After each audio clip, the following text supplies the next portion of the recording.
ശബരിമല സ്വർണ്ണക്കൊള്ള കേസിന്റെ അന്വേഷണം പൂർത്തിയാക്കാൻ SITക്ക് 1 മാസം കൂടി സമയം അനുവദിച്ചിരിക്കുന്നു കോടതി എന്നുള്ളതാണ് ഹൈക്കോടതിയുടെ വളരെ പ്രധാനപ്പെട്ട ദേവസ്വം ബെഞ്ചിന്റെ വളരെ പ്രധാനപ്പെട്ട തീരുമാനം. വിഷ്ണു സുരേഷ് വിശദാംശങ്ങളുമായി. വിഷ്ണു, കൂടുതൽ സമയം ചോദിക്കേണ്ട ഒരു സാഹചര്യത്തിലാണ് പ്രത്യേക അന്വേഷണ സംഘം. കാരണം ഇതിൽ പ്രധാനപ്പെട്ട ചില കാര്യങ്ങൾ കിട്ടിയിട്ടുണ്ട്. ഇനിയും ചോദ്യം ചെയ്യലുകൾ നടക്കേണ്ടതുണ്ട്. അപ്പോൾ എത്ര സമയം കൂടി അനുവദിച്ചിരിക്കുന്നു ദേവസ്വം ബെഞ്ച്?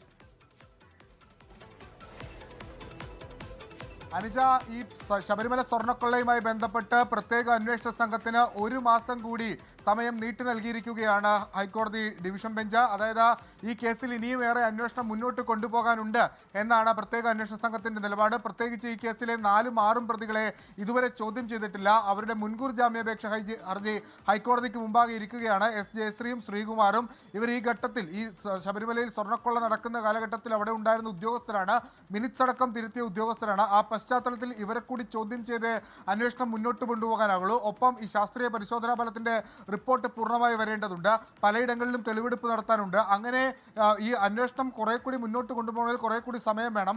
ആ പശ്ചാത്തലത്തിലാണ് ഇപ്പോൾ പ്രത്യേക അന്വേഷണ സംഘത്തിന് 1 മാസം കൂടി സമയം നീട്ടി നൽകിയിരിക്കുന്നത്. ആ 1 മാസ സമയ കാലയളവിൽ ആരെല്ലാം ഇനി അറസ്റ്റിലാകുമെന്നുള്ളതും പ്രധാനപ്പെട്ട ചോദ്യമായി അവിടെ നിലനിൽക്കുന്നു. ഒപ്പം ഇന്ന് ഈ EDയുടെ ഹർജി ഹൈക്കോടതി പരിഗണിച്ചിരുന്നു. എൻഫോഴ്സ്മെന്റ് ഡയറക്ടറേറ്റ് ഈ കേസിന്റെ FIR ആവശ്യപ്പെട്ടാണ് ഹൈക്കോടതിയെ സമീപിച്ചത്.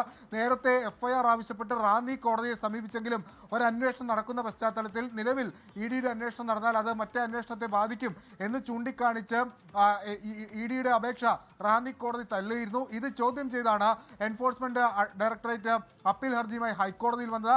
ഹൈക്കോടതി പക്ഷേ ഈ വിഷയത്തിൽ ഒരു വ്യത്യസ്തമായ നിലപാടെടുക്കുന്നു. ഹൈക്കോടതി പറഞ്ഞു EDയോട് വീണ്ടും ഒരു പെറ്റീഷൻ റാന്നി കോടതിയിൽ, ഇപ്പോൾ അത് കൊല്ലം കോടതിയിലേക്ക് മാറ്റിയിട്ടുണ്ട്, ഒരുപക്ഷെ കൊല്ലം കോടതിയിലായിരിക്കും സമർപ്പിച്ച ശേഷം ഈ ഹർജി വീണ്ടും പരിഗണിക്കാൻ നിർദ്ദേശം നൽകിയിരിക്കുന്നു. അതായത് ഒരു അന്വേഷണം നടക്കുന്നുണ്ടെങ്കിൽ പോലും EDയുടെ അന്വേഷണം ഈ പ്രത്യേക അന്വേഷണ സംഘത്തെ ബാധിക്കില്ല എന്നൊരു നിലപാടിന്റെ അടിസ്ഥാനത്തിൽ കൂടിയാണ് EDക്ക് ഇത്തരത്തിൽ വീണ്ടും ഒരു പെറ്റീഷൻ നൽകാൻ ഹൈക്കോടതി ദേവസ്വം ബെഞ്ച് അനുമതി നൽകിയിരിക്കുന്നത്. അതിന് ഒരു പ്രധാനപ്പെട്ട കാര്യമാണ്.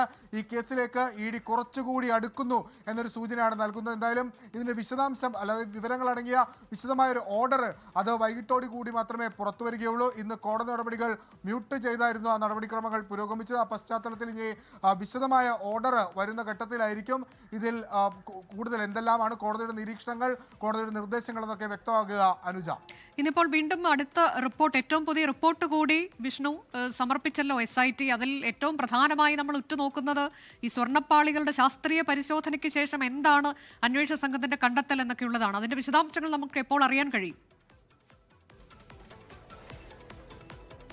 അനുജ, സീൽഡ് കവറിലാണ് റിപ്പോർട്ട് കൈമാറിയിട്ടുള്ളത്. അതുകൊണ്ട് തന്നെ അത് ഒരുപക്ഷെ അതിന്റെ വിവരങ്ങളൊക്കെ പുറത്തു വരിക ബുദ്ധിമുട്ടായിരിക്കും. അതിനപ്പുറത്തേക്ക് ആ റിപ്പോർട്ട് പരിശോധിച്ച് കോടതി ഈ വിഷയത്തിൽ എന്ത് നിലപാടെടുക്കുന്നു, എന്ത് നിരീക്ഷണങ്ങൾ നടത്തുന്നു, പരാമർശങ്ങൾ നടത്തുന്നു, അതായിരിക്കും ശ്രദ്ധേയം. കഴിഞ്ഞ തവണയും സമാനമായിരുന്നു. അന്വേഷണ റിപ്പോർട്ട് കോടതി പരിഗണിച്ചു. കോടതി പരിഗണിച്ച ഘട്ടത്തിൽ അതിന്മേലൊരു വിശദമായ ഓർഡർ, അതായത് കോടതി ആ റിപ്പോർട്ടിന്മേൽ കണ്ടെത്തിയ കോടതിക്ക് മനസ്സിലായ കാര്യങ്ങളാണ് ഓർഡറായി പറഞ്ഞത്. അതാണ് രാജ്യാന്തര തലത്തിലുള്ള ഒരു സ്വർണ്ണക്കവർച്ച, വിഗ്രഹക്കടത്ത് സംഘത്തിന്റെ സ്വഭാവമൊക്കെ ഈ കേസിനുണ്ട് എന്ന് കോടതി പരാമർശത്തിലേക്ക് എത്തിയത് ഈ അന്വേഷണ സംഘത്തിന്റെ റിപ്പോർട്ടിന്റെ അടിസ്ഥാനത്തിലാണ്. അതിന് സമാനമായ ഒരു റിപ്പോർട്ട് വീണ്ടും സമർപ്പിച്ചിരിക്കുന്നു. അതിൽ കോടതി എന്ത് നിലപാടെടുക്കും എന്നുള്ളതാണ് നിർണായകം. കോടതി നടപടികൾ തുടരുകയാണോ വിഷ്ണു? ഉദ്യോഗസ്ഥരെ കുറിച്ചുള്ള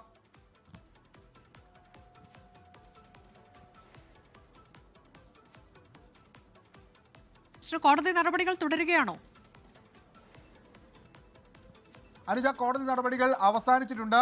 ഇടക്കാല ഉത്തരവ് പുറപ്പെടുവിച്ചുകൊണ്ടാണ് കോടതി നടപടികൾ അവസാനിച്ചത്. ആ ഉത്തരവിലെ എന്തൊക്കെയാണ് പറഞ്ഞിട്ടുള്ളത് എന്നുള്ള കാര്യം വൈകിട്ടോടുകൂടി മാത്രമേ സൈറ്റിൽ അപ്ലോഡ് ആകുകയുള്ളൂ. മ്യൂട്ട് ചെയ്തായിരുന്നു ഇത്തവണത്തെ കോടതി നടപടികൾ ഉണ്ടായിരുന്നത്. നേരത്തെ അത് അടച്ചിട്ട കോടതിയിലാണെങ്കിൽ ഇപ്പോൾ ഓപ്പൺ കോടതിയിലായിരുന്നെങ്കിൽ പോലും ഉദ്യോഗസ്ഥരും അതോടൊപ്പം കോടതിയും തമ്മിൽ സംസാരിച്ച കാര്യങ്ങളും കോടതിയുടെ ഓർഡറും ഒക്കെ മ്യൂട്ട് ചെയ്ത രീതിയിലായിരുന്നു. അതിൽ ഇനി ഓർഡർ പുറത്തു വരുന്ന ഘട്ടത്തിലായിരിക്കും കോടതിയുടെ നിരീക്ഷണങ്ങൾ എന്തൊക്കെയാണെന്നുള്ള കാര്യത്തിലൊരു വ്യക്തത വരികയുള്ളൂ. അനുജ, ലോകത്തെവിടെയായാലും ഏത് സമയത്തും 24 വാർത്തകളും ഓഗ്മെന്റഡ് റിയാലിറ്റി പാക്കേജുകളും എക്സ്പ്ലെയിനറുകളും വിശദമായി കാണാൻ ഞങ്ങളുടെ YouTube ചാനൽ നിങ്ങൾക്ക് സബ്സ്ക്രൈബ് ചെയ്യാം.